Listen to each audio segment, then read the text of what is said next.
Hey guys, Thrasher here. We still don't have dedicated servers for PvP. Why is that? Let's talk about it right now.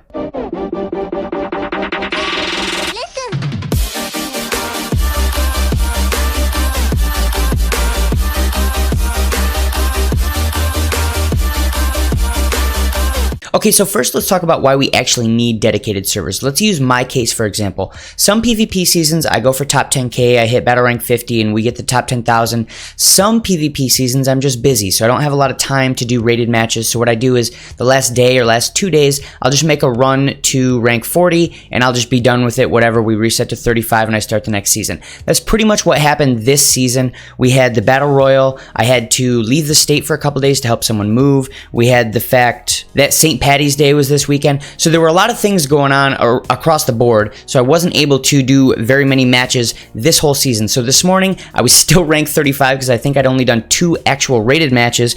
Went over to PvP and I ran up to 40. It took me about 3.5 hours, and here's why. Normally it would take me about an hour and a half, 2 hours, because you can roll through them all, no losses. The problem is every time someone disconnects, the server doesn't actually know who's disconnecting because it's not a dedicated server. It's a peer-to-peer connection. So essentially there's a disconnection and all the server knows is that someone won, someone lost, and there was a disconnection. So that's where a lot of the cheating has come from. The problem is the way that they currently have this implemented is if I got enough DCers in a row, which I did, I got a temporary suspension. I think it was like 4 minutes, something like that. If you get enough of those temporary suspensions, they start suspending you for hours at a time. Someone in my case who's trying to just blow through 40 on the very last day might get one of those suspensions where they're close to the end of the day and they just aren't going to get to 40 because they've been suspended for something that isn't their fault. So now let's talk about the things that a dedicated server can actually solve and why we should have one, and then I'll talk about why we may not have one yet and why I think it's not acceptable that we don't have one yet. So first off, a dedicated server can do a few different things. It can stop the disconnection cheaters because it will know who actually disconnected from the server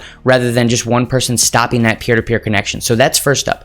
Second, it can validate APKs. So some people cheat by having these modded out APKs so they can have characters that can come in and infinitely vanishing step, or they have tons of health buffs, or they do tons of damage, things of that nature where they're modded. If you have a dedicated server, then both of the characters that come in or players that come in, their APKs can be validated on the fly to make sure that nothing weird is going on, and if something weird does happen, they can be immediately disqualified. So that's another great thing about the dedicated server. It can also reduce lag, and it can tell you who is lagging. So if someone is lag switching, the server itself will know where the lag is coming from, whether it's coming from Entity 1, Entity 2, whichever player it is.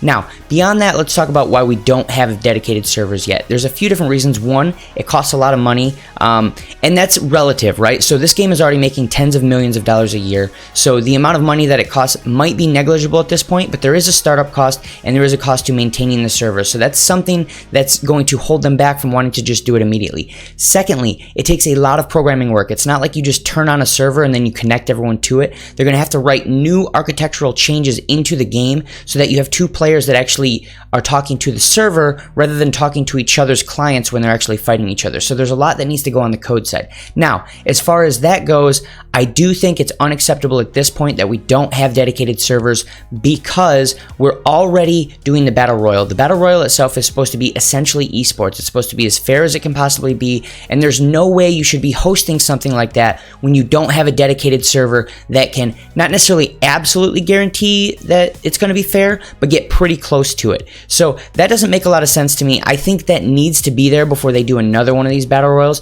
I know multiple people that got disconnected on when they shouldn't have taken that draw or the loss, whatever you want to call it. And the implementation that we have in PvP right now is ridiculous, where if you are just wrecking people and you keep getting people disconnecting on you, you get punished for it. That's absolutely unacceptable. You guys let me know if you've run into any of these general issues outside of obvious disconnects. I'm sure everyone and their mom has run into disconnect issues. But let me know what you think about the whole dedicated server issue. Throw it down below and let's talk about it. And if you like this content, make sure to like and subscribe, and I'll see you guys in the next video.